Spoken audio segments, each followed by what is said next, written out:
What's up, my wizards? Dev from SBMTG down there on YouTube.com. We like magic. Today, one of my favorite kind of videos to do. We get to tell you my top 20 cards in all of Eldritch Moon. With a quick addendum, I'll also be giving you my top 5 uncommons and my top 3 commons. So there's a lot to talk about. Let's get into it. Now, before we get into the actual list of my favorite 20 rares and mythics and stuff, I'm going to go ahead and give you quickly my top 5 uncommons and top 3 commons. As far as commons goes, these guys right here. Number 3, Galvanic Bombardment. I just think it's gonna see standard play, especially after Fiery Impulse rotates, so deserves a spot on the list. Standard playable common all day. Doesn't seem bad to me and will show up in certain decks. So there's that. Number 2 is Primal Druid. Primal Druid looks super sweet to me. Sort of a rampant growth that you have to block with and it dies before you actually get the growth out of it. That's not bad. You'll get some mid-game growth. It's going to make some decisions on whether to swing hard for them. So I like Primal Druid. I actually think this looks like a pretty playable common too. But my favorite common, and this is just because I like creatures like this, is Thermo Alchemist. This is my number one thing. And it might affect Pauper in some way. This really good card at the common level for Paupers. It definitely looks fun to build budget decks around, and I will be brewing with it. It seems like a super fun card, and I always like stuff like this. That was quick. Let me give you the top 5 uncommons before I actually hit the list proper here.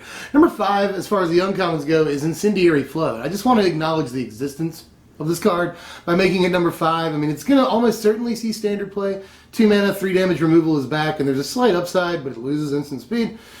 Just super boo, but at the same time, this will definitely see play, so it's going to go on a top 5 list. But here's some different stuff. Number 4 is Whispers of Emrakul. Really like sort of the callback to Hymn to Torak on this, and I love that it's just 2 mana random discard. For people that have never had to deal with random discard, it's awful. Especially on turn 2 like this, which I don't even know if that's when this card's going to get played, is turn 2. But sometimes it will. And even then, random discard's awful, because it's just really stressful, and am I going to lose the one thing that I'm planning my entire game around right now? It's possible. It's totally possible. And random discard's just always been a headache. Wizards deemed it unfun, so I'm really surprised it's on a card right now. But here it is. Here it is. And it could be better than Hymn to Torak once you hit Delirium, so that's also super dope. Number 3 uncommon is Unsubstantiate, and this probably could be higher up the list. Some people, this is their number 1 uncommon. I really do like the thing. Definitely needs to be on the list somewhere. I mean, it's probably going to see some standard play in either tempo decks or even straight up control decks. There's a lot of people that are returning a spell to their hand is dumb because they're just going to cast it again and you wasted a card. Magic is a game of turns, So on turn 2, which is where this card in a control deck may want to be played, especially if you went first. There are reasons for that. But on turn 2, you play this, and you've negated their entire second turn. You basically time walked them. I mean, you weren't going to do anything besides counter spells anyway. They're the ones trying to generate initiative, and you just totally denied it. And when you send their 2-drop back to their hand, they're going to play their 3-drop next turn. They're not just going to repeat their second turn because they lose value that way. And once Clash rotates, this will be the premium 2-mana counterspell in the format, which is weird. But maybe Kaladesh will give us more. There's Wizards and Blues probably going to be featured pretty heavily, so... Anyway, all that babbling aside, Unsubstantiate's fantastic tempo piece, and people are actually talking about this in Modern, so would not be surprised if it saw a lot of play. My number 2 is Curious Homunculus. A weird one, right? But people are also talking about this in Modern Delver decks, although I don't think he goes there. I'm not quite sure. This is definitely a card that's going to have to be tested with a lot, and people are willing to do it. There's a lot of people excited about it. There's a lot of other people that are just overlooking the card, no, it's alright. But what this really is a possible 2-mana 3/4 that has prowess, so you can make it even bigger. It lowers the cost of your spells and can mana ramp you too, so it's this card does a lot of things. This card does an awful lot of things, and I wouldn't be surprised to see it somewhere. But my number 1 uncommon in the set is Gnarlwood Dryad. Really like the cut of this guy's jib, man. You drop him early game, and he's a fantastic blocker. He's going to trade with pretty much anything on the ground ever. That's great. So he's sort of a rats in that way, Typhoid Rats. But he's so much better than Typhoid Rats because a little bit later in the game he becomes a more effective attacker. And that's a great thing to have out of a 1-drop, Creatures that cost very little, but then later on in the game get big are traditionally pretty awesome. So I think this guy definitely could have the legs to make it. We'll just have to wait and see. I do think, though, that he is one of the more exciting uncommons in the set, and Delirium players wanted him. Some Zoo players are hyped about him, although, again, I'm not really sure about that. But at the very least, Standard Delirium will like him, whether this is an aggro Delirium deck, which people are talking about, we'll talk about more later here in this video, or a more mid-range deck. Just seems like a decent, if mid-range is going to play a 1-drop, this is a pretty good guy. But enough of that, let's actually start the list here. This is my top 20 Mythics and Rares in Eldritch Moon. And we'll start the list at number 20 because that's how typically do these things with Gaia Reach Sanitarium right here. Weird choice maybe to kick off the list, but I think it belongs on the list somewhere. Because it's probably going to see a lot of Commander play, probably that at least, but that's not what this list is really about. It's mostly about standard playability, but if it happens to be good in another format, that's really awesome, and it can take a card a long way. This may see like one of standard play in some things, and this effect is also traditionally very good. It's not Bizarre Baghdad or anything, but it's a toned down version of that, and I'll take it. The number directly following 20 in this case is 19, so let's do that one. Stromkirk Condemned in this case. It's the only new card that represents vampires that's on this list, but it's on the list because I think it could single-handedly make vampires real in standard. The card is fantastic. And although there are some slight mana issues because you want to play Gorger turn 1, this turn 2 ideally, and you gotta have dual lands for it, I still think the card is freaking fantastic and was amazing for me in testing. And I also wanted him to just have a spot on the list somewhere because really, really important for that one specific deck, but could help take it a long way. The next number in progression is 18, and that is Collective Effort. This card probably has to wait till Kaladesh just so Dromoka's Command gets out of the way, because Command is a much better card, and I don't know that any of the decks that want to run this and Command will run it over Command, right? I mean, you don't devote that many slots to spells like this. So once Dromoka's Command leaves, I think this card will have time to shine, and it's definitely good. I mean, you can tell that by looking at it. The card looks really good to me because it's free to get the other, basically free to get the other conditions on it, and getting multiple modes for just the 3 mana seems like a super steal. Number 17 on my list is Ishkana. Ishkana looks really good in these mid-range Delirium decks, like perfect curve topper, even more so than Gitrog Monster as far as I'm concerned, or what I've seen, what I've experienced in testing so far. If you can actually manage to get Delirium off, this gives you so much value when it comes into play, and can bust up board stalls once you have the mana to do that. It survives Languish, it survives Grasp of Darkness, just a lot of fantastic things about this card. And I've already said, like, you know, EDH play means something. This is probably the most anticipated card for EDH in the entire set. Number 16, speaking of Delirium, is Grim Flayer. And I really like this card, and I made no secret of that. Go back and watch the spoiler video. I went to great lengths to prove why I believe this card is good in that video. But my opinion hasn't changed. I'm just putting it at 16 because I'm trying to be objective. And I know that the card has problems, and I have been testing Delirium a little bit, and I'm a little more realistic about the card, but I still think, having tested it, it belongs on this list somewhere. It's essentially a 2-mana 4/4 if you drop it a little bit later in the game. The Sensei's Divining Top effect is absolutely nuts, and they gave it Trample just to make sure you'd at least get that effect one time. And sometimes one is all you want. Set up my Delirium, dig a little bit and get the card that I'm looking for. There's so many things that the card can do for you, so needs to be on this list and will see standard play in a thing. My number 15 is Heron's Grace Champion. Card looks absolutely nuts to me, and people are like, oh, it's just Thunderclap Wyvern, and that was bad. This is way better than Thunderclap Wyvern. This might be, once Collected Company rotates, the next thing that people worry that you have 4 mana up for. They don't want to attack into you having 4 open mana in a green-white humans deck. Because if you drop a Heron's Grace Champion, it could arguably ruin their day worse than Collected Company in a lot of situations. The card looks absolutely bonkers to me, and it deserves a place. Number 14 is probably going to be a little high up on the list for some people and a little low for other people. But my number 14 is Collective Brutality. You can probably say that about every single entry on this list, but anyway. Collective Brutality at number 14. This looks, at the very least, like the floor on it is that it's cheap removal. Actually, at its worst, it's, 2 damage and 2 life, but you probably won't just cast it for that unless you're trying to burn them out and win the game. That's possible too. So, like all the modes on the card, although that third mode is my least favorite, but at the same time, you could play this, discard a card, enable Madness, get them to discard an instant or sorcery, and kill one of their guys. Just the value looks pretty impressive on this card. Number 13 is Hanwire Garrison / Battlements. I guess I'll throw it in there so that you can make the Writhing Township. But really, I mean, if I had to pick one of those 2.5 cards to go on the list, it would be Garrison. Like, this card seems great. The token generation is out of control. Creating 2 tokens is unbelievable. So this card, I think, is also flying under a lot of people's radar, and they just hate the gimmick of Transform, or not Transform, Meld, excuse me.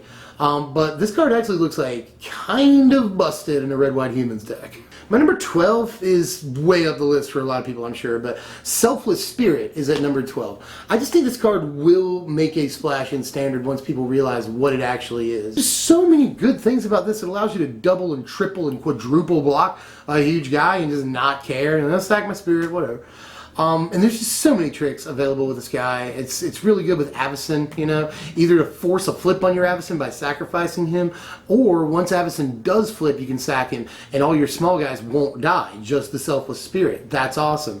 This card was powerful enough for me in testing that not only is it fairly high up the list for a lot of people's expectations, I really think this card could be even better than the number 12 card in the set, seriously. My number 11 is Splendid Reclamation. The card just looks crazy. Like, this is one of the only cards on this list that I don't know exactly what it does, but it's going to be amazing. In the history of Magic, stuff like this is always, there is a deck for it usually in Eternal format, you know? And this will see some kind of play once somebody figures out how to break it. It's just after playing Magic for long enough, you look at things like this and you're like, holy crap, that's breakable. Like, guaranteed that card is breakable.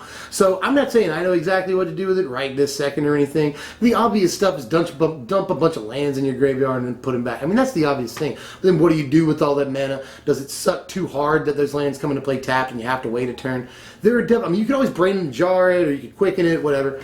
But in any case, there are some foibles with the card, there are some hang-ups, but at the same time, a card that does this is guaranteed powerful. It's just an insanely powerful effect that will see play once somebody figures it out. Getting into the top 10 now, though. So we got to start with Planeswalker. My number 10 is Tamiyo. Dislike button being hit right now because a lot of people probably wanted it higher than number 10. I get that. And I'm still just not very high on Tamiyo. The best thing about it is that her +1 is a way of protecting herself, because if they swing in on guys that you targeted with this ability, you might draw cards, you know, and they don't want you to do that. Same thing, you could target their guys with her +1 too, and they may not want you to draw cards, so they don't swing with those guys. That's a way, it could be argued, of protecting yourself. 3-mana Planeswalkers can sometimes be great and sometimes not, you know. I just hope we're not in another sort of Sarkhan Unbroken kind of situation where the card looks powerful, but just never actually does much, you know. And I would feel bad too, because Tamiyo's great. Everybody loves Tamiyo. I have a soft spot for Tamiyo. I know a lot of people really like the card, and I'm sorry if it's a little lower on the list than you want it to be, but this card will have to prove itself. My number 9 card is Emrakul herself, Miss Emmy. The whole reason that we're even here. Emrakul does obviously look super powerful, but does she go in more than one deck? Is she just going to be like the thing that we now split copies of Ulamog with in Ramp? You know, who knows? I do think the card can be played for relatively cheap and standard. I mean, 7 mana is not bad. That's really not terrible. And you can get to that, you know. She can be Nahiri'd into play and then cast later after she bounces back to your hand. So a lot of good things about Emrakul, and I definitely think she'll crack standard play. It just depends on in what. My number 8 card is the last card that I think will see a lot of standard play and nothing else, probably. You know what I mean? Everything else on this list, I think, almost certainly has some kind of modern playability in it. But this is Liliana, the Last Hope, right here. This is a 3-mana Planeswalker, tied for the cheapest Planeswalker in Standard right now, and actually does a lot of good things. It can remove creatures or just make creatures smaller for an entire turn cycle, which I think people are discounting the effectiveness of. That's very, very good. And you plus her. People are discounting that too. Like, usually to do something that counts as removal, basically, that's going to take a minus. But this is a plus that can be used as removal, or even just staving off a bigger creature until your next turn. So that that +1 is undervalued all day.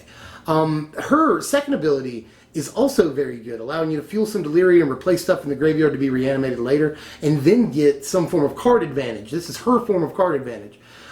Which good Planeswalkers do. So she protects herself with removal. She has a form of card advantage on her in a way, you know. So it passes all of the traditionally, is this a good Planeswalker, you know, tests. I think this card will see some kind of standard play. It's just pretty powerful, and it's very cheap for what it does. But here starts a chain of cards that I think are probably better than just standard. I think these are bigger than standard. Number 7 is Mausoleum Wanderer, which is way up here on the list, but this is a better Curse Catcher. A lot of people are saying Curse Catcher's creature type, Merfolk, is what makes it better than this card. And that makes a lot of sense because the Merfolk deck is what Curse Catchers play in. I know that a lot of newer players are like, it's just a mana. What that actually does is puts them a turn away from key cards in their deck. That can be huge. I've already said Magic is a game of turns. If you put them just one turn off, that can sometimes mean the difference between victory and defeat. It really can. And something like this on turn 1 is crazy. People like Curse Catcher, people like Judge's Familiar, and people are going to like this card, I promise you. Number 6 is another spirit, actually. This is Spell Queller right here, and the card is great. I mean, I've just got finished up playing with this card a good bit, and the card is absolutely nuts. The card plays phenomenally from what I've experienced so far, and I would not be surprised to see this thing show up in Eternal formats. It really is freaking phenomenal, and it will depend on whether or not it gets the deck in Standard. People are saying just slot it into Company. I said that, but time will tell if that is good enough. But at the very least, I think the card will see some play at some point in its Standard life cycle. The next couple of entries on the list will probably surprise you like a lot. Number 5 is Elder Deep Fiend. A lot of people already know that this card is phenomenal, especially in conjunction with Kozilek's Return. That's the thing everyone's talking about, and let me tell you, that is real. At instant speed, you can destroy pretty much the entire board except for Deep Fiend. Tap down any lands that they have during their upkeep so that they don't get the use of their lands for their entire turn, and they just lost all the creatures. I mean, it's just ridiculous. Like, the interaction is nuts and will be a real thing in Standard. If not Modern, like people are actually saying that in Modern you don't even have to have a Kozilek's Return for this to be good. You just Mistbind click them on turn 4. I mean, it's basically another copy of Mistbind Click, but for different decks. And Blue X Eldrazi is already a thing in Modern, and this card could slot directly into it. So don't be surprised if you see it in other formats, because this effect is absolutely nuts, and it leaves a huge guy behind. My number 4 will be an even bigger surprise. This dislike buttons. This is Bedlam Reveler. This card, broken. I feel like maybe they tried to price it out of being broken, but I don't think they really succeeded. Like, even if you play this on turn 5, let's just say, drawing 3 cards is unbelievable. And it comes on a really, really good body, too. So, it's like, I've been messing around with this in the Blue-Red Horrors deck with Thing in the Ice and all these, spells and stuff. And this card has been absolutely crazy. It's a mid-game body, a good body too, that is a refill. The deck is looking for a refill because it's going to play all of its, 1 and 2 mana spells pretty early and then it runs out of gas. This is the perfect refill that either gives you a very effective attacker or a really good body on the ground that just blocks, whatever you want it to do. But this, I'm not kidding around, could see Modern or maybe even, don't hate me, Legacy play. It's entirely possible, especially in those formats where you have things in Modern like Thought Scour. You're going to play this card like fairly early and it's going to give you 3 cards. Drawing 3 cards, even if you have to discard your hand, is crazy. And the way that this card wants to work, you won't have any cards in your hand by the time you play it. So you just straight up dry draw 3 cards. That's freaking nuts when it comes on a decent body. So look out for this card. It's flying under the radar right now. There are some people talking about it, but I am totally serious putting this card all the way up here on the list. This card is dumb. Let's move on to number 3. Possibly the only card here in, the last quarter of the list that I'm not sure it's going to see any, Modern play or anything, but it could. But it doesn't pass the Bolt test at all, so that's bad. But this, number 3, is Gisela. Gisela, definitely the better half of Brisela, but the card is just so obviously powerful. 3 very relevant abilities on a 4/3 body for just the 4 mana is absolutely nuts, like power creep. But I am super in love with Gisela, and not only because she looks like lightning from FF13, but also because I think this is one of the more solid, very obviously good, and apparently good. You read this and you're like, holy crap, that's stupid good, and that's why it's tied for most expensive card in the set right now. It's going to see play at some point in its life cycle. It might not be now, but it will get its day, I promise you. We're almost there. We're at the number 2 position. Can you guess what number 1 is? I'll tell you number 2 is Thalia. This card is super dope and will almost certainly see modern play, and people are also making rumblings again about legacy with this card. Who knows? I'm not sure. But people are talking pretty heavily about modern. I think the card is just dumb as a great tempo play, or even just in mid-range.